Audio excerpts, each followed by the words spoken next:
A remarkable couple of hours of cricket either side of tea on the third day of the LV County Championship match between Essex and Hampshire in Chelmsford saw the visitors first get close to winning, only for Graham Napier to smash his side to their first victory of the season with a day to spare. There was nothing to choose between the two sides as day 3 commenced, so perhaps Essex were just shading things when George Bailey was bowled by a beauty from David Masters in the day's 7th over. That left Hampshire on 85 for 3 in their second innings with a slender lead of only 28 in what has been a fairly low-scoring contest to date. So each time the informed James Vince struck the ball to the boundary rope, the match was balanced up again. How Hampshire needed him to stick it out for some time. That's exactly what Liam Dawson had done, although he'd hardly played a shot in anger. This a very rare boundary 4 for him. The important thing as far as he was concerned was that he was still in. He'd started the day on 31, yet it took him more than an hour and a half of the morning to finally get to his 50, which arrived courtesy of an all-run 4. It was a fine effort from Dawson, who knew the value of crease occupation, something that became even more important as the day wore on. His 50 here came off 158 balls. But moments later, he was out, Ben Foakes taking his second very smart catch at short leg in this innings. Dawson was gone for 52 and 144 for 4. That left Hampshire 87 runs to the good, but after adding just 9 more, there were 5 down as Sean Irvine was bowled off the inside edge by Napier straight after lunch. I mentioned Foakes' skills at short leg a moment ago. It's a fielding position where youngsters generally find themselves, and you can see why. The young are also very agile, of course, and Foakes again showed why he's given the spot as he denied Vince more runs here. Vince, though, had made a fine 50 off 96 balls, but having moved to 67, he was the next man out with a regulation edge behind off Masters.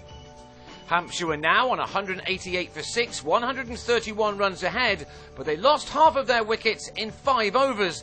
Vince was swiftly followed by Chris Wood, who was LBW to a nip-backer from Ravi Bopara.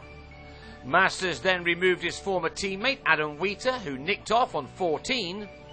David Balcombe slashed at Bopara and was caught in the gully for 2.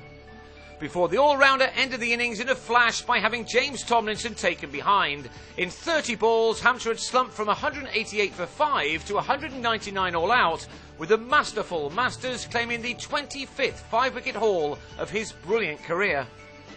That sudden collapse before tea had left Essex with what appeared to be a simple task of scoring 143 for their first win of the summer, but the doubts that they would do that were soon there as Alistair Cook was bowled by Balcombe in spite of what looked to be a good defensive shot.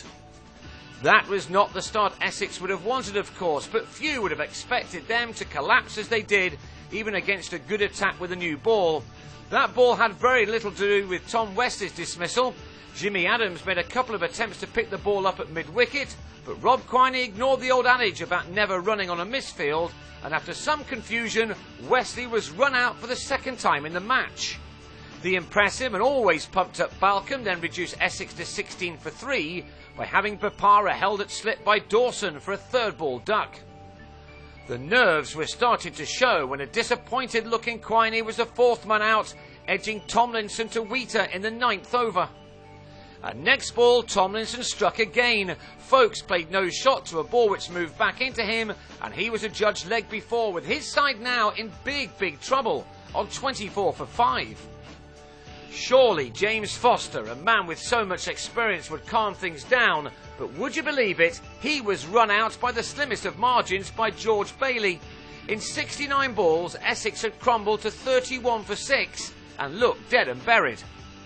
But in walked Napier in only the 12th over, and he produced a stunning counter-attack to finally put his side on top. This was one of his 3 sixes.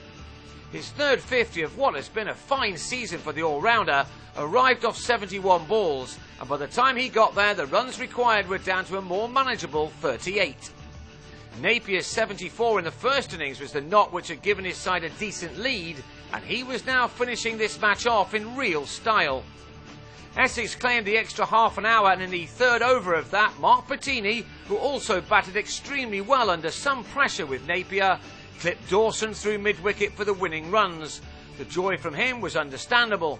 A dramatic afternoon had seen this game ebb and flow, but it was Essex who got home to prevent Hampshire from closing the gap on the second division leaders Northamptonshire.